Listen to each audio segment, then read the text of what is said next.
Oh, that's close, isn't it? Is it relationship ending close though? Hello and welcome to another week here on Hubnut, and the subject of today's tinkering is going to be Ellie the 2CV again.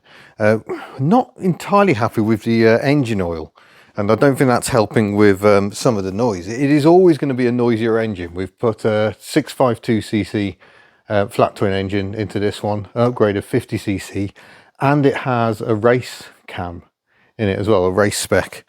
But this is the oil we use, 1040, and I noticed when it started leaking out the rocker cover, it just looked really watery. And I'm not saying it's the wrong oil, but I've spoken to a few people in the business. They've suggested something better that may be worth a try. And I'm also going to go and redo the valve clearances as well. Tim at Cambrian Classics was a little concerned I wasn't quite nailing the technique on the valve clearances. We're going to go through all those again as well. But unfortunately, to do that, we've got to take the front bodywork off, because on the original 2CVs, 4 bolts, wings were off, nice and easy. We've got to faff around with the side panels, all the indicator wiring and the cardboard hoses. A little more complicated, but nonetheless, it shouldn't take us too long. So yeah, this is the this is what the local motor factor recommended, and from Morris Lubricants, and fittingly I've gone for something different from Morris Lubricants. This is their golden film, entirely paid for. I bought this. I haven't blagged it, but this is classic competition motor oil with high zinc content, so very good for a car, especially where the cam is a bit racy. And it's 1550 rather than 1040. So if we do a pour and then back, you can see it's hardly science, but it takes a lot longer for the 1550 to return. Originally, the specification for 2CVs was 20 W50, which is quite a heavy oil. But for years and years, I've been running 1040 with no issues. I know I've had issues with engines, but the oil I'm using isn't the reason for that. You remember the Croatia engine that we took out? That engine was very hastily built just before we went to Croatia. The bottom end was already ropey before we began that journey, so I don't believe the type of oil was the problem there. The damage was done by the engine being stored outside under a piece of plastic for many years before it got chucked into my garage, abandoned for many more years. It was not a prime unit. We didn't have time to build a prime unit. It was days before the Croatia trip. We had to get a working engine together. So me and Colin did that and off we went. So yeah, we're going to give that a go. This is apparently what the 2CV racers use. So there you go, the 1550 golden film, or an equivalent thereof. Classic Oils in Bicester also do a high zinc 1550, and I want to give them a shout out because I think they're still offline after the tragic fire at Bicester Motion. So a shout out to those guys. Hope everything returns in time. But let's get the bodywork off, and I wish it was as simple as this. Hey, there we go. It didn't actually take all that long to get them off. And look, I've even got a magnetic tray for the bolts. People have been mentioning this and I've gone, yeah, I've got one of those, I just don't know where it is. There it is. So that's all the bolts. Right, let's move this wing a bit further out the way. And now get on the socket, get the rocker covers off, pour more oil everywhere, and crack on.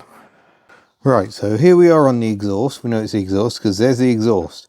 And we're setting it to 0.25. But what Tim noticed was I was kind of bending the feeler gauge, which makes it feel like a tight sliding fit. But actually, if you come in straight, it's a bit too loose, really.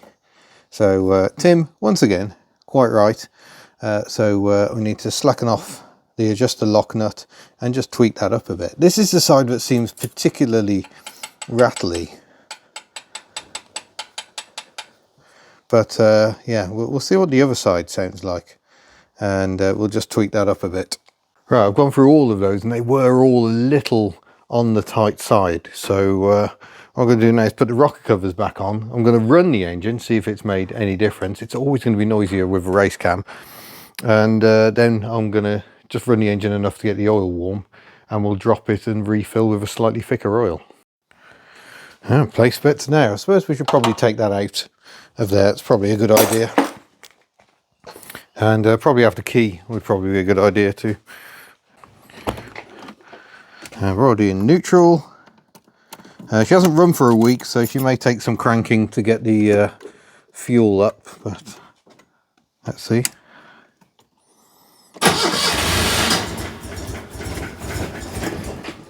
Oh, there's definitely some fuel in the carburetor still.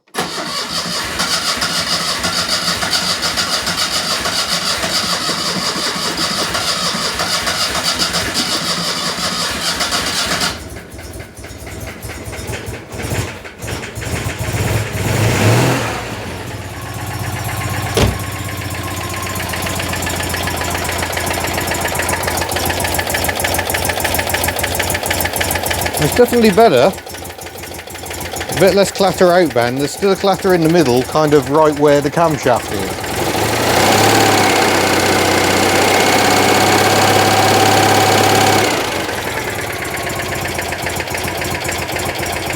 Right, get the oil warmed, drop it, and then we can go for a drive and all the fun stuff, you know. See, in the Haynes manual it says a 1540, so 15 being the cold temperature, so maybe it was a bit on the thin side, but a 1040 shouldn't be too different. There we are. Of course, what I realise now is that I've refilled the rocker covers with oil, and ideally you would drain all that out as well, but as they appear to... oh no, that one is leaking, so maybe I will take them off and drain it out. This one is proving a right sod. I think I need some new gaskets really. Right, the coil is disconnected, so we can build up oil pressure. Here's our light. Yes, the light should actually be here, but I prefer it here, it's more visible.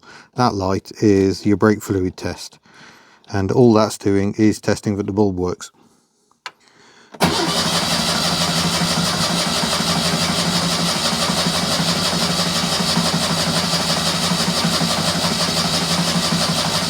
That seems to be taking a long time to get oil pressure up. There we go. And the light comes back on nice and quickly. Yeah, so now we've got oil round. It's going out quite quickly. This is why I don't like to run the engine, because I've put a fresh filter on it, even though that filter had only done about 100 miles. Probably not even that. Yeah, we've emptied the rockers out. In fact, someone didn't put the rocker covers back on, did they? That was a bit foolish. They're definitely leaking now. Right, those should leak a lot less now they've actually got their covers on. So I think now we can actually go as far as to start the engine. Give her a little bit of choke, because she'll cool down a bit since we last ran it. Connect the coil back up would help. Inadvertently built up the oil pressure again. And a good day, folks. Ooh. That's an exhaust full of petrol fumes there. Hence the rather alarming backfire. Right, we'll let her run up to a bit of temperature. Make sure the rocker covers aren't leaking yet again. And then we can go for a test drive. So a couple of days later, has the oil change and valve clearance change made much of a difference? Well, she's still noisy. But I think with a race cam, it's always going to be, because you're lifting the valve a little bit more, I think. And the profile of the cam has changed. So the valve is kind of snapping shut with a bit more vigour, I guess. What that does for the valve seats long term, I have absolutely no idea. But when it comes to the actual driving experience, I mean, nothing has changed since we first did the upgrade, but it's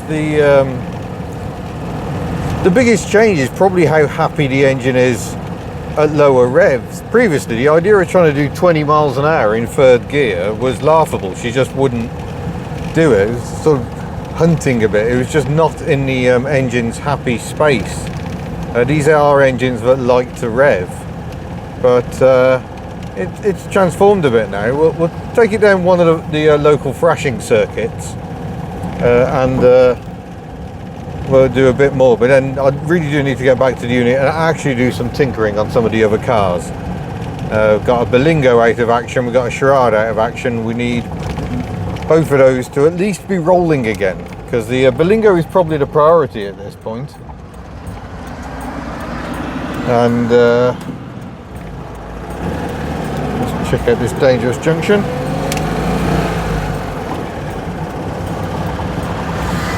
Yeah, it's the Berlingo we need on the road most urgently. The charade is a difficult one to make a case for, because we've got Desmond doing the charade's job at the moment.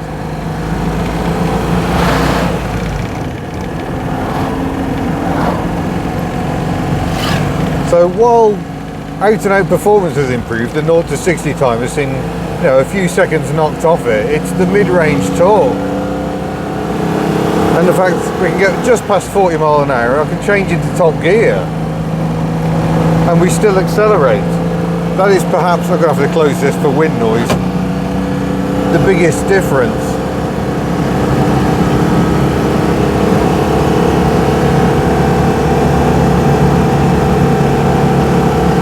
Knocking on the door is 60, but now we're going uphill, so 60 is not quite there, but the engine's definitely a bit quieter and smoother, which I guess is due to the valve clearances and using a slightly thicker oil. So yeah, maybe we're all good now, I don't know. We'll see how she does longer term. And find out things like fuel consumption perhaps. I know I should have the roof off really, but I'm not going far today, I really couldn't be bothered.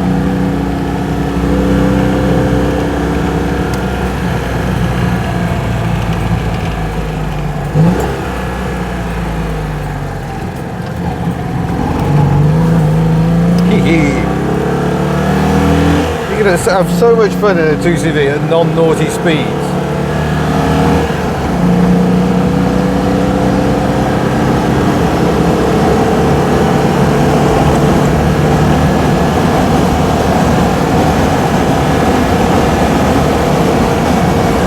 And you forget, until you ride in Desmond or even Betty, just how good the suspension is in a 2CV. Doesn't like sharp bumps, actual potholes, but over undulating roads it just smooths it out quite remarkably.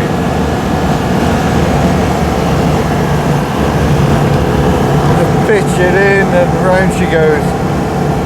Happy, happy days. Back in my happy place. Right, I've decided what I'm going to do first thing today is I need to be working on the Daihatsu at that sort of height. It's kind of sitting on the ground level. So I bought this from the middle aisle at Lidl. 2-in-1 car creeper and stool. And I kind of thinking that will be very useful today. So stage 1 is going to be assembling that. And then I need to get that hub there back on this car so we can get this car back on her wheels again, because ultimately we need to get Bella the Berlingo out. And I can hear the howls of derision already. Why are you bothering with that car? We need it. It's the only car on the fleet will take 4 people and 4 big suitcases. So there's no point in it just sitting there being a dumping ground. So that's what we need to do. But you'll note alongside Bob, we have a Daihatsu sign in part form. And we also have this one down here. Service and parts. But even better than that, if we come running outside, here's Ellie after her little jaunt this morning. Look, we got this one as well, all from Daihatsu Darren. Used to work at a Daihatsu dealership down in Taunton, and yeah, he's got a thing for his Daihatsu. He's been very helpful for us getting various spares for the Daihatsu, and just offering lots of advice. So yeah, thank you Darren. Him and his wife bought the signs all the way up from Taunton last weekend, and we really appreciate it. Thank you very much, a very kind gesture. But yeah, we need to get this back on its wheels, but first I need to get this on its wheels, so let's dig in. Now of course the annoying thing is I haven't got anything to sit on while I'm actually doing this, but here we go. Let's see if they've got some instructions on what goes where. Lots of safety. Yeah, don't do this, don't do that, don't surfboard on it. That's all in French. Are there actually any instructions? That's German. Interesting, lots of blank notes. Well, how do you actually put it together then? This mostly seems to be don't do this, don't do that. Ah, there we go. Instructions, and I shall attempt to be mini hub nut and actually do things correctly. So first of all, we get part 1 and we slide part 2 into it, do we? Okay. Oh yeah, there's a pull out pin there. And then what?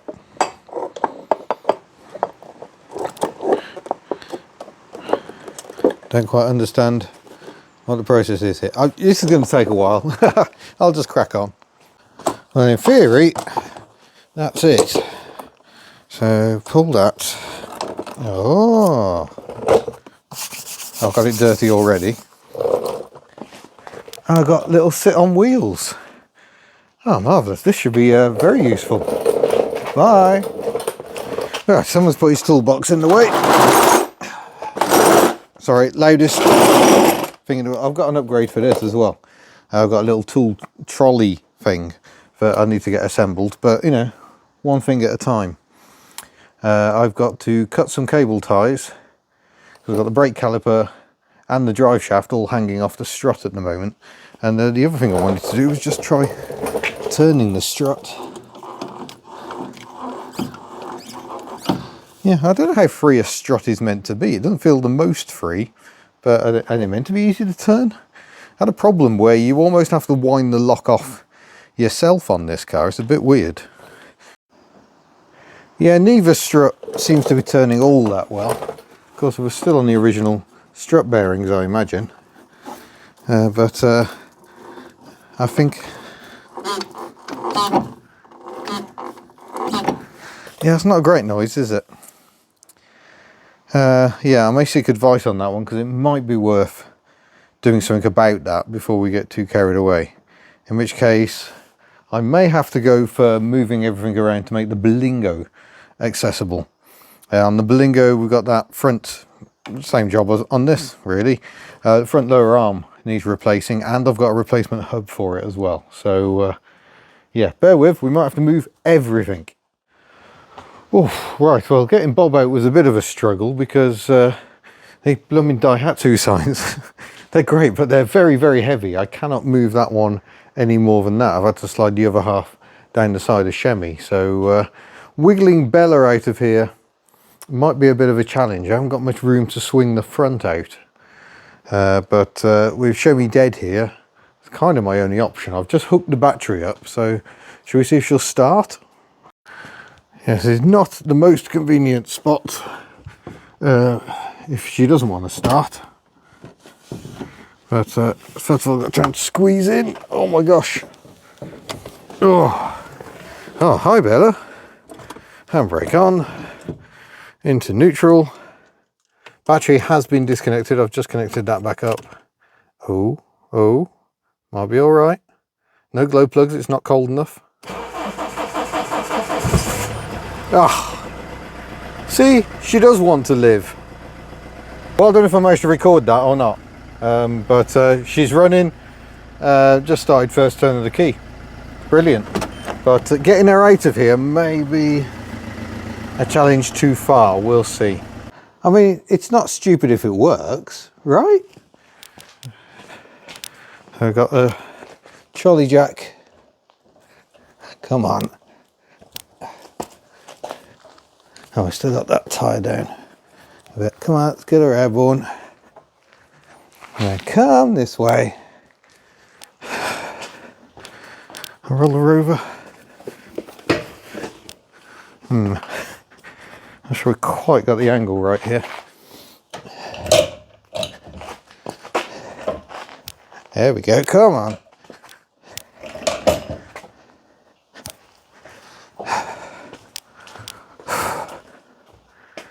Yeah, we're still all right on the front. I'm going to go much more and I think she'll come straight back out then. Lower her down and reset. Engine's off because she's in gear at the moment to stop the front end just catastrophically running away. Make sure we got all the casters where we want them. Let's try again. I'm not sure this is quite what you're meant to use the tow bar for, but hey,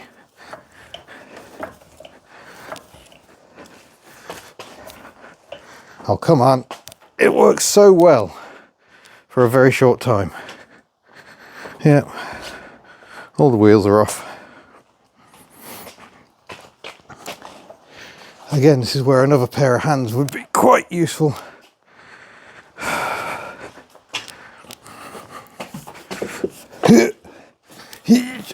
No.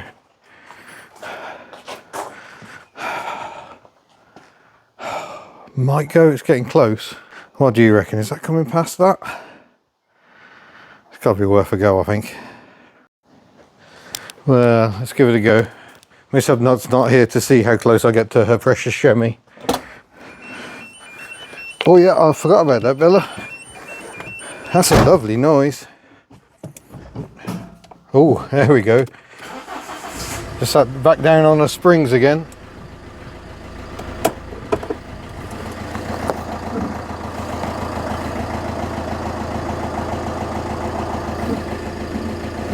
Oh, that's close, isn't it? Is it relationship ending close though?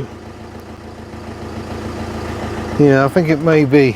Let's see if I've got room to, now the back end's been shuffled across a bit. Can I go over, there's this big wooden post.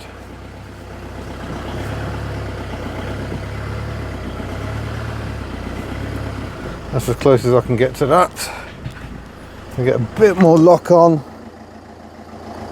Watch I don't scrape the front end on the big gate there. But there's just past it now.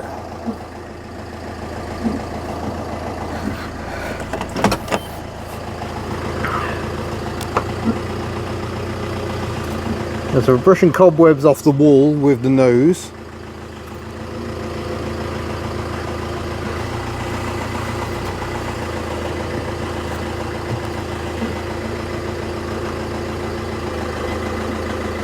Oh, that is very close. I think perhaps we'll take another one at that.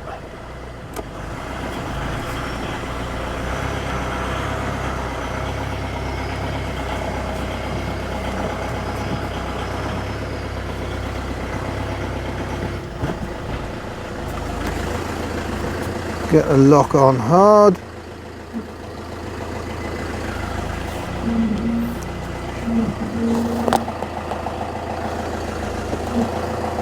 Oh, that's passed.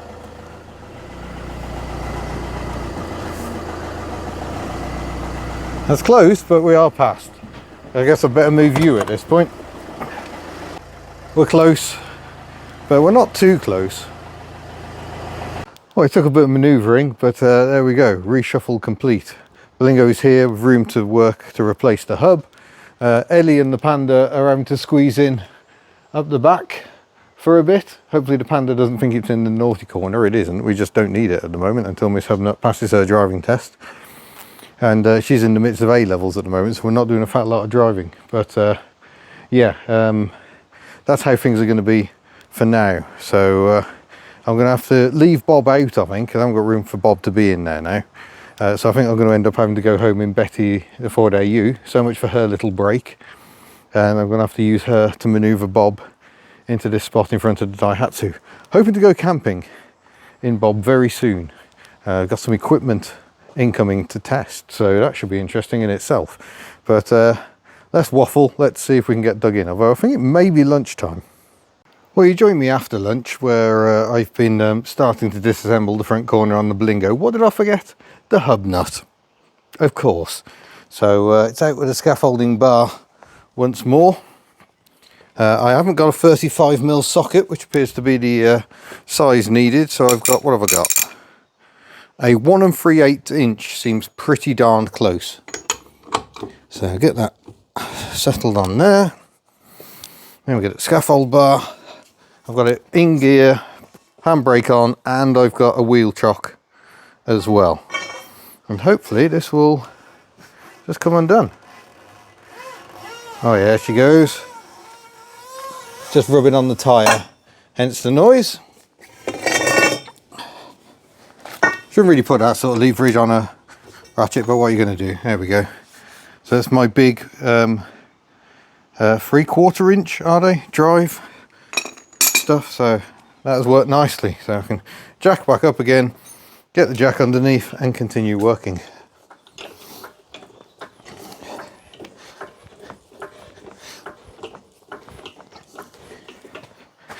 And this job is brought to you by random bits of wood.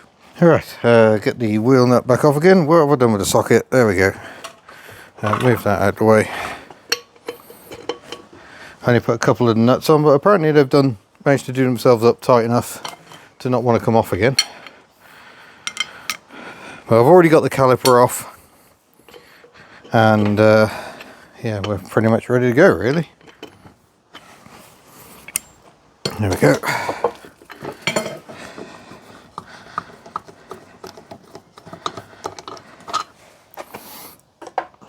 But yeah, long-term future of this car, I don't know.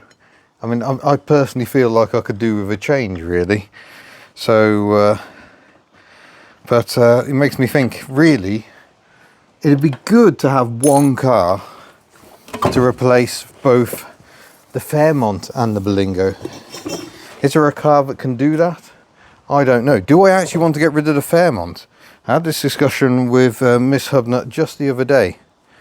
Oh no, it'll undo. There we go. Because, you know, that car brings me great joy. Ellie makes me smile every time I take her for a drive, but Betty's just lovely. It's absolutely lovely. Right. One. Hubnut. There we go. If you're playing the Hubnut drinking game, knock yourself out. That should be disc off now. Should it? Should it be disc off? Is there anything else holding the disc? Oh no, we got, oh, bloody Torx. Holding the disc on. What do we reckon that is? 45? Way too big. 30. Pretty much too big. 27. It is apparently a 27. Great. What have I done with my ratchet that actually takes that? Because that's a 3/8 inch drive. Just to be irritating. Let's abuse another ratchet. I used to have some good 3/8 ratchets. I don't know what I did with them. Oh, there we go. That wasn't very tight. I suppose it hasn't got to be very tight. It's just literally holding the disc in place. But let me tell you, when you don't have these screws fitted, as I discovered on my XM, it makes some horrible noises. You think the wheel being fitted would clamp the disc with sufficient force?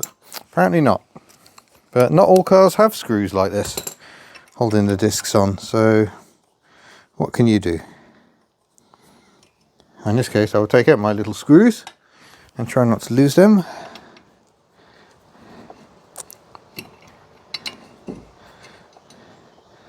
Yeah, it isn't a job I've done before, really, so it's all interesting. Off with the disc. You can rest on the wheel. What else have we got left? Here's my new hub. So that bracket on top is already there, so I haven't got to bother with that. So the bottom pinch bolt is out because it's snapped, so that's fine. And undo that nut there, which is the pinch bolt where this attaches on the strut, and the one on the track rod end. So here's the view you actually want, rather than a podgy man sitting down. So here's our hub, and we've just had that wheel bearing replaced, so all this has been apart, which is probably why it's coming apart quite nicely. But unfortunately, this pinch bolt here has broken off. In fact, it's here. So that's what's happened. The pinch bolt has sheared off the bottom of this bottom wishbone, so we've got to replace the whole wishbone. And we don't quite know how we got here, but nonetheless, this is where we find ourselves. So we need to free that off. Need to free that off, and then I'm not too sure how you get the thing off, but I think if we can get that ball joint out of there, then we've got the movement to pull this off the drive shaft, and then hopefully we can pull it down off here. I think it's worth getting some penetrating oil on there, just to sit there while we're getting on with stuff.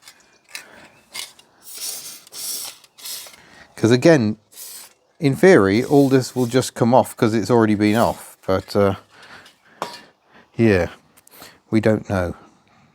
Oh, well, getting the bottom ball joint out was surprisingly difficult given half the housing has snapped off, but we got there. And now it should just be a few gentle taps. Yeah, down she comes. Off. So there we go, that's the hub. Snapped off really quite badly. And it's got plenty of surface corrosion on it now because it's been sitting for ages. But yeah, waste of a brand new wheel bearing in there. So I guess we'll keep that. Maybe no, you're not going to push the bearing out, are you? It's scrap, let's face it. But what a waste of money that was. So I don't know whether this was caused by the garage, but they must have seen it. You wouldn't put the bolt back in if you'd seen that was fractured. Was it over tightened? I don't know, I have no way of telling. But quite upsetting. But now we're done with that. We've got 2 bolts to get the entire bottom arm off. So let's get that done. Well, there we go, the arm's out. It looks pretty much identical to the new one. And oh, just smashed my plastic case. So yeah, we get a new bottom ball joint. So it should just be a case of slotting it. Of course, it's really, really irritating. 18mm head, 13mm head, sorry, is the underside there. And then 16mm head. Why can't you just make it all like 17?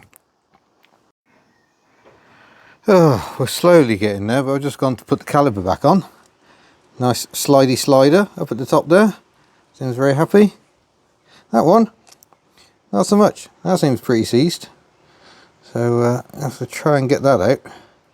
And clean it up and lube it up and hope for the best. Ugh. Yeah, it really doesn't want to come out.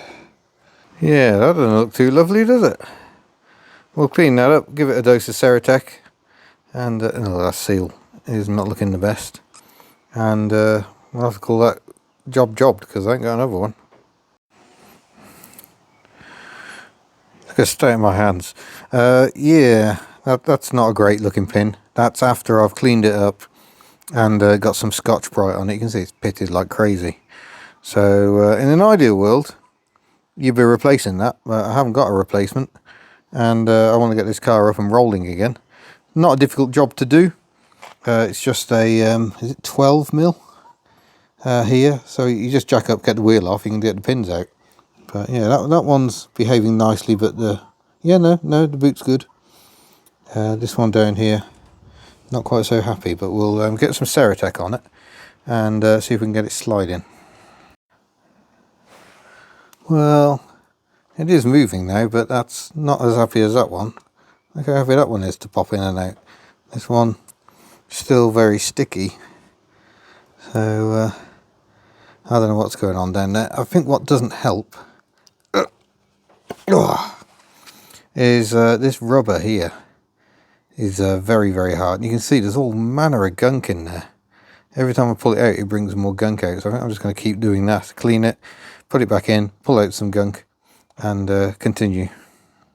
That's as good as it's going to get. This one hasn't got the rubber seal on it, only the bottom one, and I think that rubber seal is a bit hard. But yeah, I've cleaned out in here, cleaned out the seal, got rid of as much grease as possible because people sometimes put way too much on these, and they're effectively hydraulic. And yeah, that one's nice and happy. That one, yeah, it just is what it is. We're gonna have to see how it goes, and look to replace them. I think maybe replace the entire carrier. Well, I got dirt all over me, all over my Myrtle top, but nonetheless, let's have a little test run around clean the windscreen. Ew.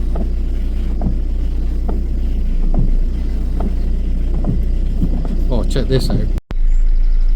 A muddy dribble of disappointment there from my massive triangle of doom. Look at that. A very dirty triangle of doom. So you hear me talking about triangle of doom quite often. The Berlingo demonstrates it quite well. It's where the passenger arc just doesn't meet the driver's wiper arc, and there's not a lot you can do about that. I can't just fit a bigger wiper, it won't fit. But anyway, now I can see where I'm going. I'm going to go for a quick run around the farm. Oh no, my barbecue equipment has fallen over in the back. All feels good so far.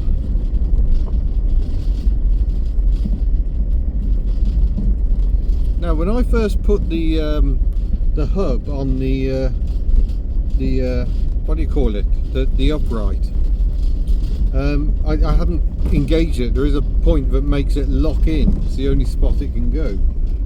And when I got this car back, the tracking was all off, which was weird because nothing had been done that would affect that, unless that upright and hub hadn't married up completely. Yeah, I mean, it's not the most scientific test, but I think that problem may have gone away. All a bit strange. But yeah, it'd be nice to have Bella back. Next step will be an MOT, because her MOT ran out in January, at which point my patience also ran out. But yeah, economy and comfort are what Bella offers. And she's on 192,989 miles, so it won't be very long and she'll be on 193,000 miles. Still running well. There's clearly an oil leak down the back of the engine somewhere. I don't know where that is. Turbo, maybe. Don't fancy that job. Well, apologies for losing the microphones. The batteries went flat, so I've had to put those on charge. But there we go. Berlingo back in action. Another week where I failed to finish the charade or even touch the Pajero Junior. But, you know, things are progressing slowly. And we've had a bit of a rearrange in here. So, all good. So MOT next week, hopefully. And, well, yeah, we'll book her in and hopefully she'll pass. And yeah, we shall wait to see. But that's it for another week. It's been a day and a half this week of tinkering. Yesterday we went to Swansea for the day on one of Miss Hubnut's rare days off. So Swansea Market, lots of great places to eat. The place that does build your own crumble or cheesecake, very much recommended. Do seek it out. But yeah, Swansea is trying really hard to better itself, and there's some very nice stuff going on in Swansea. So that's what we did. We went to Swansea yesterday, and today's been tinkering. Tomorrow is... what am I doing tomorrow? I have absolutely no idea. Oh, we got a local meet we're going to tomorrow, run by the friends of the Hublets. Although it's Pembrokeshire Classic Car Show, so I won't be going to Pembrokeshire Classic Car Show this time, but we are hoping to go to Barry Festival of Transport on Sunday. It's a bit of a trek for us, but it could be a really good day out, so we'll see if anything comes of that one. And then back on it next week. Monday I'm away filming some very interesting, very oddball stuff, and Tuesday I've got to wait for a delivery for the first sponsorship that I'm trying to make happen. That should be fun. Wednesday, is Wednesday going to be a tinkering day? No, Wednesday is the boy's last exam. So he wants to walk home from school, even though it's miles and miles. So I'm probably going to be joining him on that on Wednesday. And yeah, another week will be flying by before you know it. So thanks for watching. And don't forget you can head to the Hubnut store and buy lovely merchandise. You sadly cannot buy Myrtle merchandise anymore. And yeah, we shall see you in a future video. Don't forget Rustival is coming on the 30th of August, the British Motor Museum. Head to the British Motor Museum website to buy tickets. Do make sure you do, because everyone so far has been a sellout, and really looking forward to it. I've got some great guests lined up. I'm looking forward to releasing details about those. We've got a lot of work to do. So yeah, we shall see you very, very soon. Farewell. Absolute triangle of doom.